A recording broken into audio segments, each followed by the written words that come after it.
فرزند زہرا یہ حالات برے ہیں۔ کاشانۂ بصیرت ویب سائٹ، واٹس ایپ اور یوٹیوب چینل پر مشتمل ایک ایسا مکمل پلیٹ فارم جس پر محروم بصارت کے لیے بالخصوص اور تمام افراد کے لیے بالعموم سینکڑوں کی تعداد میں مستند اسلامی کتب دستیاب ہیں۔ لہذا گزارش ہے کہ آپ اپنی ذمہ داری نبھاتے ہوئے کاشانۂ بصیرت کی ویب سائٹ کو وزٹ، واٹس ایپ چینل کو فالو اور یوٹیوب چینل کو سبسکرائب کرنے کے ساتھ ساتھ بیل آئیکن کو پریس کیجیے تاکہ آپ علم کے حصول کے ساتھ ساتھ مذہب اہل بیت کی اشاعت میں بھی اہم کردار ادا کرتے رہیں۔ کاشانۂ بصیرت حالات برے ہیں۔ بسم اللہ الرحمن الرحیم۔ السلام علیکم۔ کاشانۂ بصیرت کے سلسلے میں میزان الحکمت کی جلد نمبر 8 آپ سب کے سامنے ریکارڈ کی جا رہی ہے۔ اس سلسلے میں پارٹ نمبر 17 ہے یہ، اور صفحہ نمبر 343 ہے۔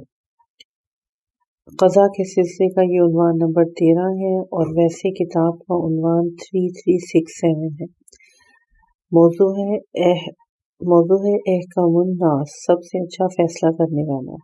16558 پہ حدیث کا ترجمہ۔ حضرت موسیٰ علیہ السلام نے بارگاہ عزتی میں عرض کیا، پروردگارا، تیرا کون سا بندہ سب سے اچھا فیصلہ کرتا ہے؟ خداوند عالم نے فرمایا، جو لوگوں کے درمیان بھی اسی طرح فیصلہ کرتا ہے جس طرح اپنی ذات کے لیے فیصلے کرتا ہے۔ حضرت رسول اکرم صلی اللہ علیہ وسلم کنز العمال کی حدیث نمبر 44261 16559 پہ جو شخص اپنی ذات کے بارے میں انصاف کے ساتھ فیصلہ کرتا ہے، غیروں کے بارے میں بھی اس کے فیصلے کو پسند کیا جاتا ہے۔ حضرت امام جعفر صادق تحفۃ العقول صفحہ نمبر 262، کافی کی جلد نمبر 2 ہے، اور صفحہ نمبر 146 ہے۔ وسائل الشیعہ جلد نمبر 8 صفحہ نمبر 158 16560 پہ جب تیرا فیصلہ تیری ذات کے متعلق نافذ ہوگا تو لوگوں کے دل بھی تیری عدالت کی طرف کھینچ آئیں گے۔ اگلی حدیث اس سلسلے میں، اس موضوع کے سلسلے میں جو تیری عدالت کی طرف کھینچ آئیں گے، یہ حضرت علی علیہ السلام کی غرور الحکم کی تھی۔ قول مؤلف ملاحظہ ہو مساوات اور انصاف، اپنی ذات کے بارے میں انصاف سے کام لینا نیز باب رائے، بہتری سے نزدیک ترین رائے نیز باب ہے عدل، اور باب ہے عادل ترین انسان۔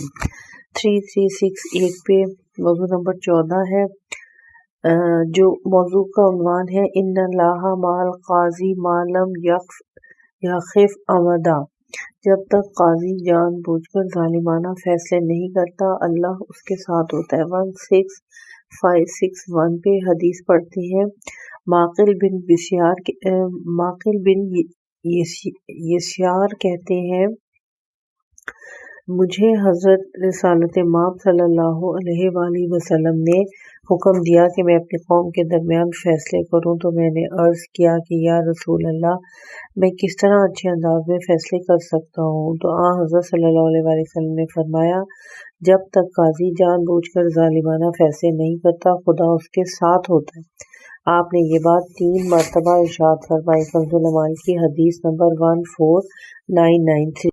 16562 پہ مسلمانوں قاضیوں میں سے ہر ایک کے ساتھ 2 فرشتے ہوتے ہیں جنہیں اس وقت تک راہ حق پر چلاتے رہتے ہیں جب تک وہ ناحق کا ارادہ نہیں کرتا، لیکن جب وہ ناحق کا ارادہ کر لے تو فرشتے اس سے دور ہٹ جاتے ہیں اور اسے اس کے حال پر چھوڑ دیتے ہیں۔ حضرت رسول اکرم صلی اللہ علیہ وآلہ وسلم کنز العمال کی حدیث نمبر 14993۔ 16563 پہ حدیث کا ترجمہ۔ خداوند عالم قاضی کے ساتھ ہوتا ہے جب تک وہ عمدن ظالمانہ فیصلے نہیں کرتا۔ حضرت رسول اکرم صلی اللہ علیہ وآلہ وسلم کنز العمال کی حدیث نمبر 14986 اور 14986 ہے، پھر 14 15 16 نمبر ہے۔ 16564 پہ اللہ تعالیٰ اس وقت تک قاضی کے ساتھ ہوتا ہے جب تک وہ ظلم و جور سے کام نہیں لیتا۔ جب ظلم و جور سے کام لینے لگتا ہے تو اللہ اسے چھوڑ دیتا ہے اور اسے شیطان اپنے قابو میں لے لیتا ہے۔ حضرت رسول اکرم صلی اللہ علیہ وسلم کنز العمال کی حدیث 14985 اور 14987۔ 16565 پہ حدیث کا ترجمہ، اللہ تعالیٰ کا دست قدرت حاکم کے سر پر سایہ رحمت کیے ہوتا ہے، لیکن جب وہ فیصلے میں ظلم کرنے لگتا ہے تو اللہ اسے اس کے حال پر چھوڑ دیتا ہے اور خود اس کے ہی حوالے کر دیتا ہے۔ حضرت علی علیہ السلام من لا یعذر الفقہ ہے، جلد نمبر 2 ہے، صفحہ نمبر 5 ہے۔ تہذیب الاحکام کی جلد نمبر 6 ہے اور صفحہ نمبر 222 ہے۔ فروع کافی کی جلد نمبر 7 ہے اور صفحہ نمبر 410 ہے۔ اس کتاب میں فیصلے میں کے الفاظ نہیں ہیں۔ اگلا موضوع 3369 پہ ہے اور یہ اس سلسلے کا اس موضوع کا 15واں موضوع ہے۔ للمختی اجر و للمصیب اجران، درست اور نادرست فیصلہ کرنے والوں کا اجر۔ 16566 پہ حدیث کا ترجمہ، جب کوئی حاکم فیصلہ کرنے کے لیے کوشش اور اجتہاد سے کام لیتا ہے اور اس طرح صحیح اور درست کا فیصلہ کرتا ہے تو اس کے لیے 2 اجرا ہوتے ہیں۔ ایک، اجتہاد و کوشش کے باوجود فیصلہ صحیح نہیں کر پاتا تو اگر اجتہاد و کوشش کے باوجود فیصلہ صحیح نہیں کر پاتا تو اس کے واسطے صرف ایک اجر ہوتا ہے۔ حضرت رسول اکرم کنز العمال کی حدیث نمبر ہے 14597، بروایت ابی ہریرہ و عمر بن عاص۔ 16567 پہ خوب کوشش و جہاد سے کام لو، اگر اس طرح تم صحیح فیصلہ کرو گے تو تمہارے لیے 10 نیکیاں ہوں گی اور اگر چوک جاؤ گے تو صرف 1 نیکی ہوگی۔ حضرت رسول اکرم صلی اللہ علیہ وسلم کنز العمال کی حدیث نمبر 15019، بروایت عقبہ بن عامر ہے، حدیث نمبر 18، 15 اور حدیث نمبر 22 اور 15، بروایت عمرو اور ابن عمرو۔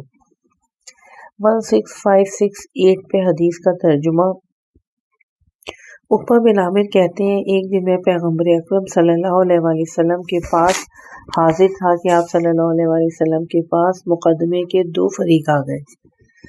حضور صلی اللہ علیہ وسلم نے مجھے حکم دیا کہ میں ان کے درمیان فیصلہ کروں۔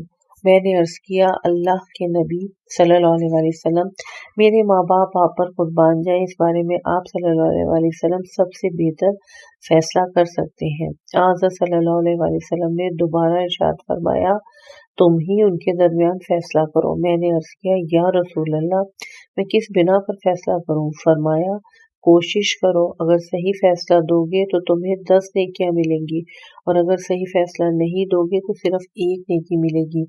کنز العمال کی حدیث نمبر 14428۔ قول مؤلف ملاحظہ ہو، عنوان رائے اور نمبر 2 پہ ہے عنوان فتویٰ۔ 3380 پہ 16واں موضوع کا نمبر ہے اصناف القضات، قاضیوں کی اقسام۔ 16569 پہ قاضی 4 قسم کے ہوتے ہیں، جن میں سے 3 قسم کے لوگ جہنمی ہیں اور صرف 1 قسم کے لوگ جنتی ہیں۔ نمبر 1، ایک شخص وہ ہے جو ظلم کے ساتھ فیصلہ کرتا ہے اور اسے جانتا بھی ہے کہ یہ شخص جہنمی ہے۔ نمبر 2، ایک وہ ظلم کے ساتھ فیصلہ کرتا ہے لیکن اسے نہیں جانتا کہ یہ بھی جہنمی ہے۔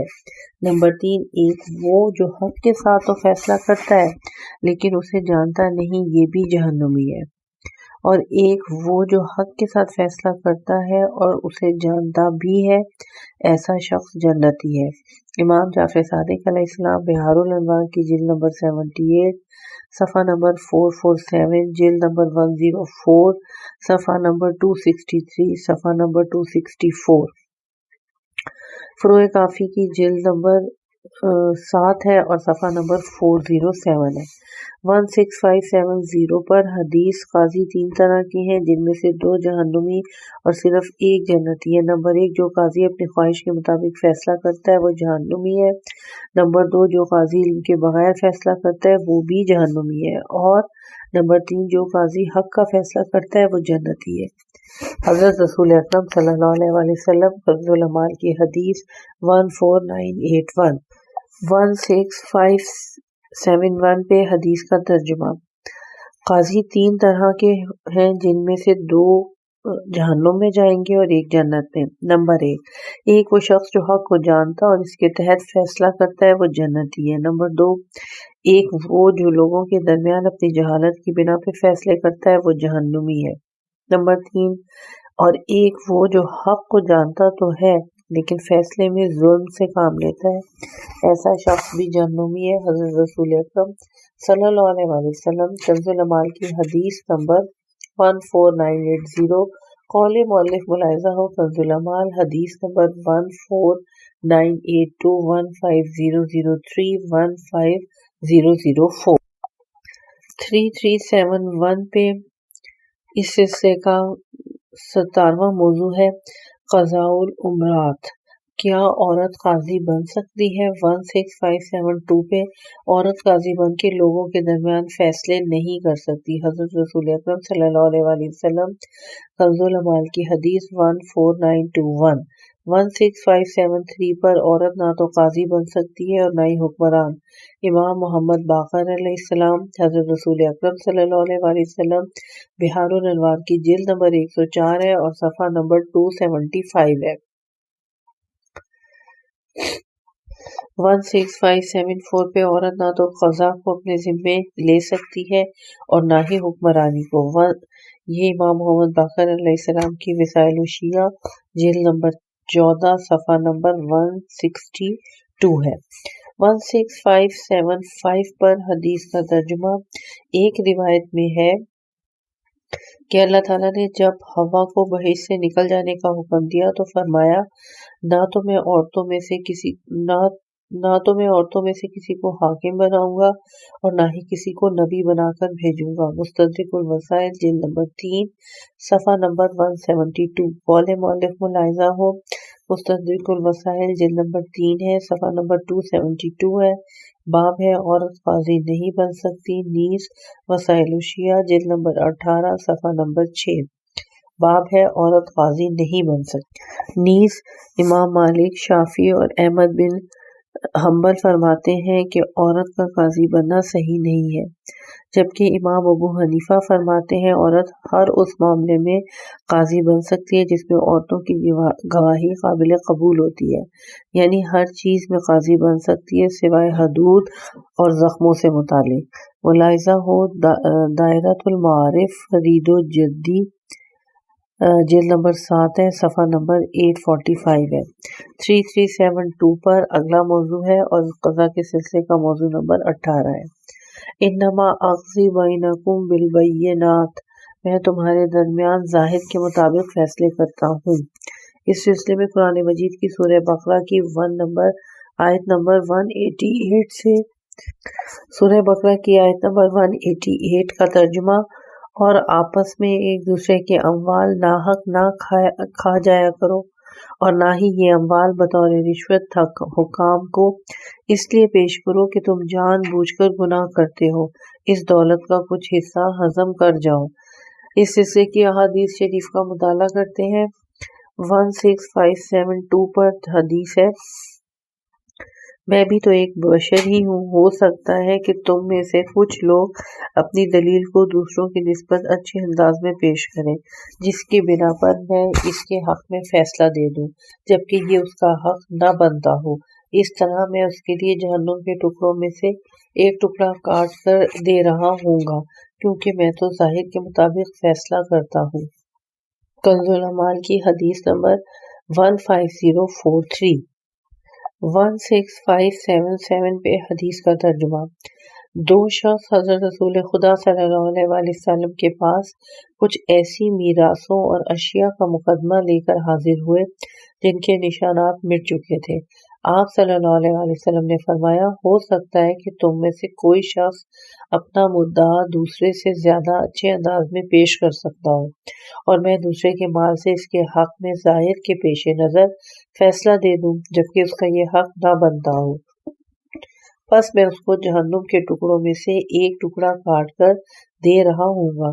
اس پر دونوں افراد نے عرض کیا، یا رسول اللہ، میں نے اپنا حق اپنے ساتھی کو دے دیا۔ آپ صلی اللہ علیہ وسلم نے فرمایا، ایسا نہ کرو بلکہ جاؤ اور آپس میں سوچ سمجھ کر فیصلہ کر کے ایک دوسرے میں تقسیم کر دو، پھر ہر ایک دوسرے کو حلال کر کے بخش بھی دو۔ بحار الانوار کی جلد نمبر 104 ہے اور صفحہ نمبر 324 ہے۔ 16578 پر حدیث، حضرت داؤد علیہ السلام ہمیشہ یہ دعا کیا کرتے تھے کہ یا اللہ مجھے ان لوگوں کے درمیان ایسے فیصلے کا الہام کر جن کی اصل حقیقت تیری ذات کے نزدیک موجود ہے۔ اللہ تعالیٰ کی طرف سے وحی ہوئی داؤد لوگ اس بات کے متحمل نہیں ہو سکتے۔ امام جعفر صادق علیہ السلام بحار الانوار کی جلد نمبر 14 ہے، صفحہ نمبر 5 ہے، صفحہ نمبر 11 اور حدیث نمبر 19۔ اور لوگ اس بات کے متحمل نہیں ہو سکتے کہ ضمن حاشیے میں لکھا گیا ہے کہ مکمل حدیث کا مطالعہ فرمائیں اور احادیث نمبر 14، 15 اور 16، صفحہ نمبر 6، 7 اور 8 اور حدیث نمبر 12 کا بھی مطالعہ فرمائیں۔ 16579 پہ جب حضرت قائم آل محمد علیہ السلام ظہور فرمائیں گے تو لوگوں کے درمیان حضرت داؤد علیہ السلام کی مانند فیصلے کریں گے اور گواہوں کی ضرورت محسوس نہیں فرمائیں گے۔ خداوند عالم ان کی طرف الہام فرمائے گا اور وہ اسی علم کے مطابق فیصلے کریں گے۔ امام جعفر صادق علیہ السلام بحار الانوار کی جلد نمبر 14 ہے اور صفحہ نمبر بھی 14 ہے۔ 16580 پہ حدیث ہے، 5 چیزیں ایسی ہیں جن کے بارے میں قاضی پر واجب ہے کہ وہ ظاہر کے مطابق فیصلے کرے۔ نمبر 1 ولایت و سرپرستی، نمبر 2 نکاح، نمبر 3 میراث، نمبر 4 ذبیح، نمبر 5 شہادتیں۔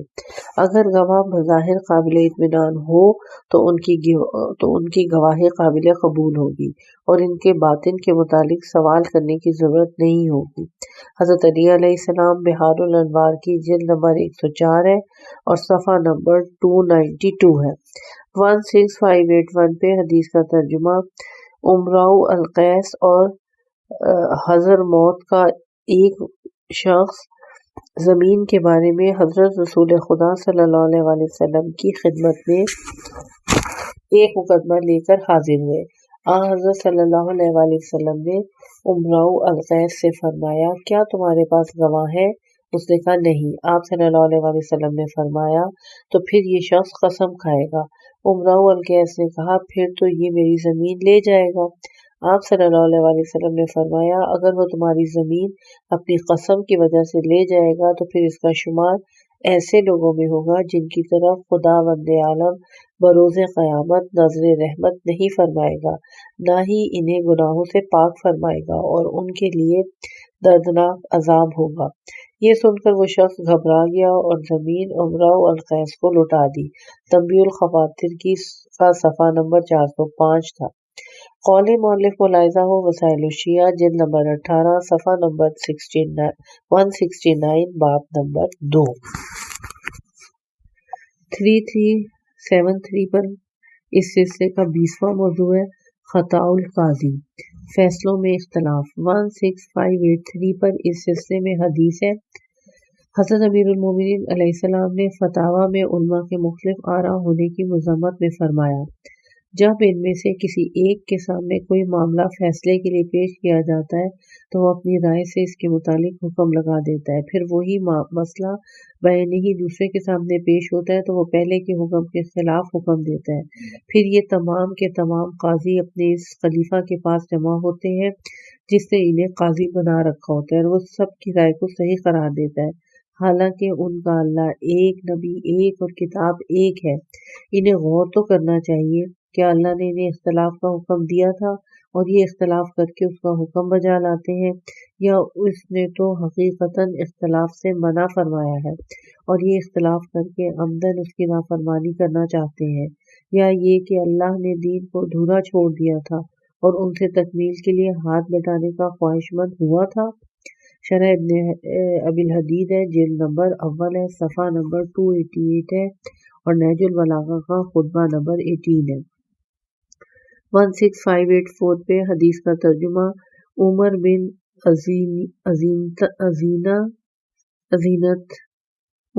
ازینتا، الف زال ہے، یہ ہے اور نون کے بعد تے ہے، ازینتا، جو حضرت امام جعفر صادق علیہ السلام کے ساتھیوں میں شمار ہوتے ہیں، کہتے ہیں کہ میں نے ایک دن عبد الرحمن بن ابی الیفا کے پاس کوفہ گیا جو ان دنوں کوفہ کا قاضی تھا۔